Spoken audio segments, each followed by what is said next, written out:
there are always light beings. På alle mine møder er der altid lysvæsener And iblandt all os. your higher selves Og alle jeres højere sjæle are happy that now that you are all there together. er glade for, at I alle sammen er samlet her. Because they have tried for a long time to connect each of you. You know, they do it on another dimension, and it's so complicated you will never understand it, but they try to make connections, so at one day we all meet together. Jeres højere selv arbejder hele tiden på, at de samler jer. Og det er for kompliceret, så I kan forstå nu, men det er godt, at de er samlet. See, I do only meetings when the existence tell me to do it. I don't plan it. Jeg laver kun sådan nogle foredrag, når det er, at livet fortæller mig, at nu er tiden inde til at gøre det. Sometimes the people who have to come have to be prepared, even in the dream stage, in the astral dimension. They're going through lessons, through seminars, through classrooms, until they are ready. And then when the day comes, they have the feeling, okay, now I have to go there. Tit ikke kun ham, men os alle sammen går igennem nogle ting forinden, hvor det er, at vi ligesom bliver forberedt på, hvad der skal komme til at ske. Because now we have this transformation going on, not only on this planet, but also the whole solar system. Vi har den her transformationsproces lige nu, og ikke kun på den her planet, men i andre solsystemer også. Because you know that everything is connected in the universe. Alting er forbundet i universet. And that's why it will affect all the planets, not only on this planet. Og derfor vil transformationen have indflydelse på alle planeter. This was in August. This is a mothership. Og det her var i august, og det her er modet, så her er det meget det. And here is exactly between the plant. Og her er det lige mellem plantet. You see, they know, they can see what I can see. De kan se, hvad jeg kan se. When I was looking through the camera, they could see it too, with their mind. Okay. Og da jeg kiggede i kameraet, så kunne de også se, hvad det var, jeg så med mine øjne. And this was a small ship in the same day. The reason why I'm doing all this is there are a few points. First of all, the chaos on this planet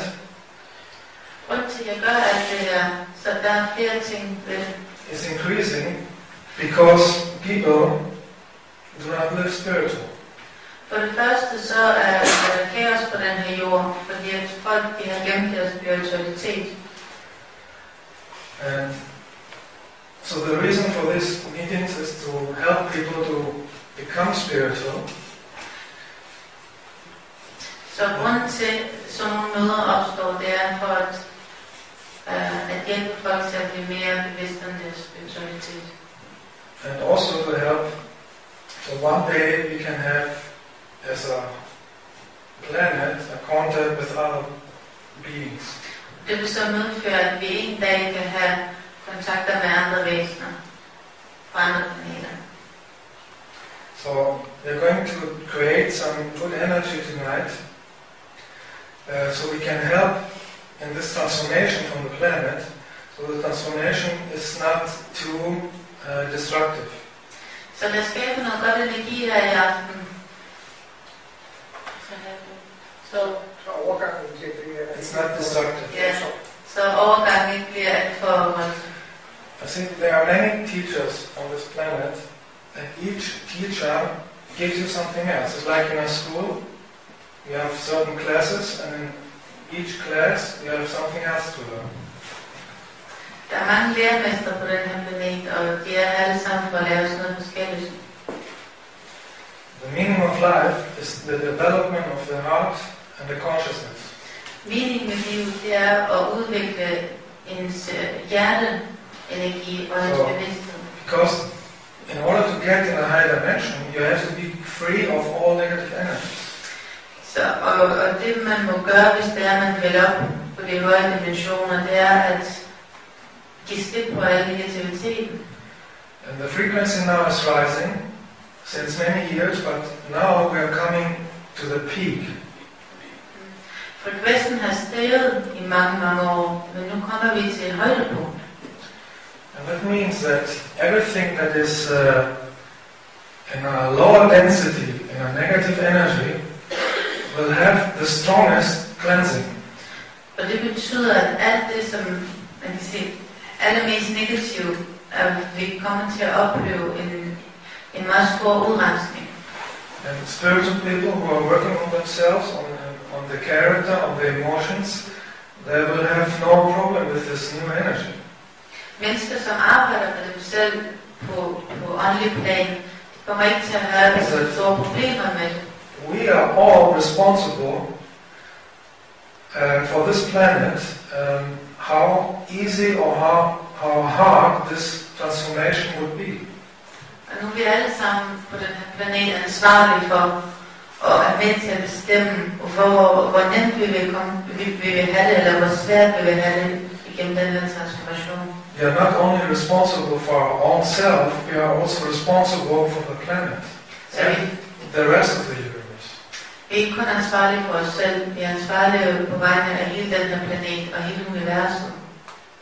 So we have to learn to control our thoughts and our emotions. Så vi må lære at kontrollere sindet og vores følelser. Because this is creating the outside life. Fordi det er nemlig det, der er med til at skabe, hvad det er, at vi ser i vores liv. So now it's really time to use true love. And as long as people don't do this, the energy will not rise. And that means the cleansing will be stronger. Så nu er tiden inde til at bruge sand kærlighed. Og så længe, altså, jo hurtigere vi gør det, jo hurtigere vi lærer det, jo videre vil den her transformation komme til at foregå. Love is the energy from the existence, from God. Og kærlighed, det man siger, det vi kalder Guds energi. Love is the solution for everything, any problem. Kærlighed er nøglen til alle So the more problemer. people would use this love energy, the easier we could help the planet to have a smooth transformation. Så jo flere mennesker, der kommer til at kan mærke kærligheden i deres hjerte, jo videre vil den her transformation komme til at foregå. If you want to change a low energy, you have to use a high energy. Hvis man vil ændre en lav energi, så må man bruge en høj energi. There are always two polarities. You have to change the polarity. Der er altid to dualiteter, man må bare ændre på det. So first, we have to heal ourselves before we can heal the planet. Vi må hele os selv, før vi kan hele planeten. All blockades that everybody has, all traumatic experiences, maybe from other lifetimes, all these things, if you don't have them cleaned, you take them with you in each life. Alle disse blokader, som vi har, og alle de her traumatiske oplevelser fra det her liv eller andre liv, hvis det er, det ikke renser ud, så tager vi dem med som vores bagage til næste liv og næste liv igen. And this high energy that is coming now from the source, and it's lifting the frequency, is bringing all these blockades out of you. Så den her høje energi, som kommer til planeten nu, den kommer, altså den hjælper med at rense ud og få jer til at se at de her blokader i øjnene. So you have to face them. You have to face the problem in order to heal it. Så man bliver nødt til at se på de her problemer og blokader, som I har, for inden I kan løse det. And if you do it by will, step by step, it is easier instead of when it's coming like a lightning, and then you are shocked. Så hvis I gør det skridt, altså stille og roligt, og bruger jeres vilje, det er nemmere end at I lige pludselig bliver chokeret over det, og det er for meget for jer. When you have self-love and you are spiritual, you see the whole planet as one. You don't see countries. You see one group, you see one human family. Så det at genkende sin spiritualitet, det betyder også at forstå eller huske, at vi er det som en. Der er ingen lande som det er en planet. Create this strong light in us, because only light can stay in the light. Vi må skabe den her kraftige lys ind i os, for kun lys kan forblive i lyset. And only with love you can recognize love. Og kun med kærlighed kan vi genkende kærlighed andre steder. So, people who will not master this lesson just to love, they will have to make it in another life. Så dem, der ikke lærer i det her liv at lære kærligheden at kende, de bliver nødt til at gøre det. Existence is responding to your emotion, to your feelings. Dens besvarer jeres So på et følelsesmæssigt niveau. when you're doing affirmations, the existence does not respond to what you say. It responds to what energy you put in the affirmation. Så når det er, at de siger bekræftelser, så er det ikke de ord, som udgør disse bekræftelser. Det er, hvordan disse bekræftelser får jeg til at føle. Ja. Og det er det, der betyder noget. And the stronger this energy is, the stronger the manifestation is. Og jo stærkere den her energi er, jo stærkere vil jeres skabelse være. So the solution of all the problems is always a higher frequency. Så løsningen på alle problemer, det er en høj energi, en høj frekvens. And this higher frequency is love and joy. Og den her høje frekvens, det er simpelthen kærlighed og glæde. So focus on what you want to have and don't focus on what you don't want to have. Så tænk på og koncentrer jer om, hvad det er, I gerne vil have, ikke hvad I ikke vil have. You have to feel what you want to have. You have to feel this. Og I bliver nødt til at føle jer frem til, hvad det er, I gerne vil Visualize have. again that you are filled with this light. You are a light energy body. Forestil jer, mærk jeres lyskrop.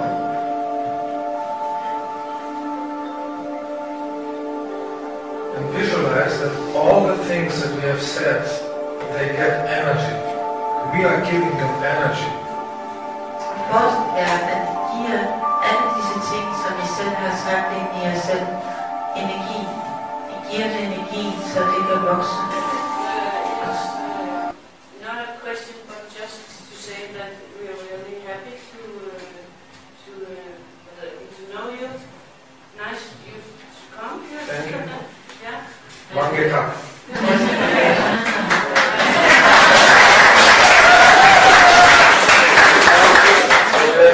I get a good energy. Tak til den gode energi. So that means that tomorrow we could start with the single sessions, because if a lot of you want to do it, it takes about 40 minutes for each person, so it takes the whole day. I was planning to do it on Friday, so maybe we can do today or tomorrow a list, and everybody who is on this list knows